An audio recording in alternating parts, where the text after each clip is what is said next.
My dear Wormwood, I wonder you should ask me whether it is essential to keep the patient in ignorance of your own existence. That question, at least for the present phase of the struggle, has been answered for us by the High Command. Our policy, for the moment, is to conceal ourselves. Of course, this has not always been so.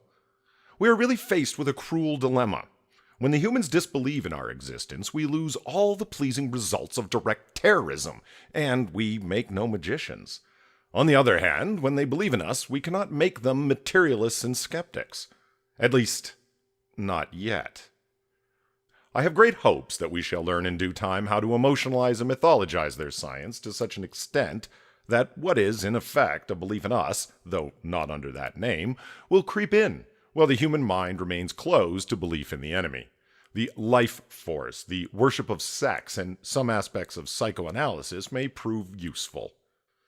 If once we can produce our perfect work, the materialist magician, the man not using, but veritably worshipping, what he vaguely calls forces, while denying the existence of spirits, then the end of the war will be in sight.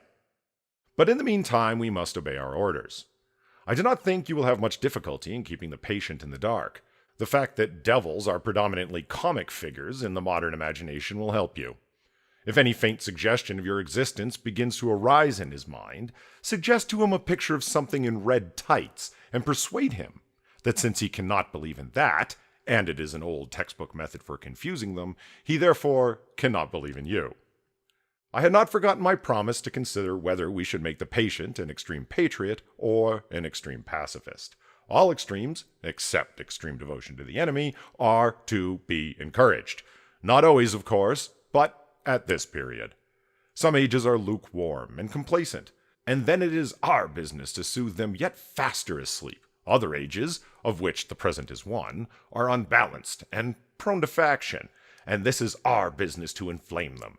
Any small coterie bound together by some interest which other men dislike or ignore tends to develop inside itself a hothouse of mutual admiration, and towards the outer world a great deal of pride and hatred, which is entertained without shame because the cause is its sponsor, and it is thought to be impersonal.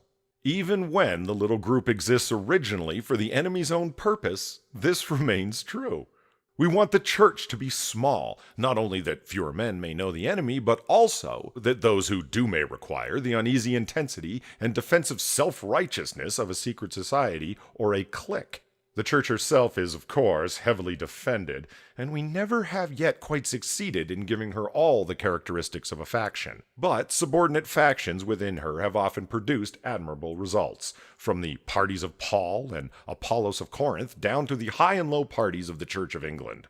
If your patient can be so induced to become a conscientious objector, he will automatically find himself one of the small, vocal, organized, and unpopular society, and the effects of this on one so new to Christianity will almost certainly be good, but only almost certainly. Has he had serious doubts about the lawfulness of serving in a just war before the present war began?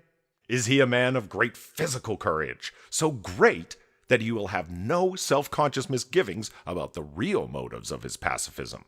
Can he, when nearest to honesty, no human is ever very near, fully feel convinced that he is actuated wholly by the desire to obey the enemy?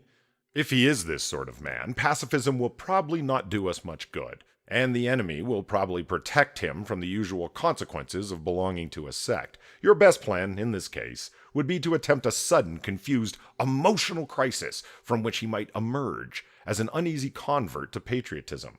Such things can often be managed, but if he is the man I take him to be, try pacifism. Whichever he adopts, your main task will be the same. Let him begin by treating the patriotism or the pacifism as part of his religion.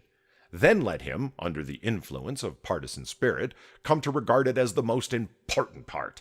Then quietly and gradually nurse him onto the stage at which the religion becomes merely a part of the cause, in which Christianity is chiefly valued because of the excellent arguments it can produce in favor of the British war effort or of the pacifism.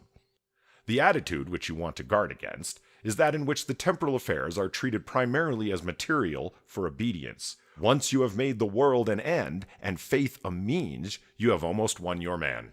And it makes very little difference what kind of worldly end he's pursuing, providing that meetings, pamphlets, policies, movements, causes, and crusades matter more to him than prayers, sacraments, and charity. He is ours. The more religious, on those terms, the more securely ours.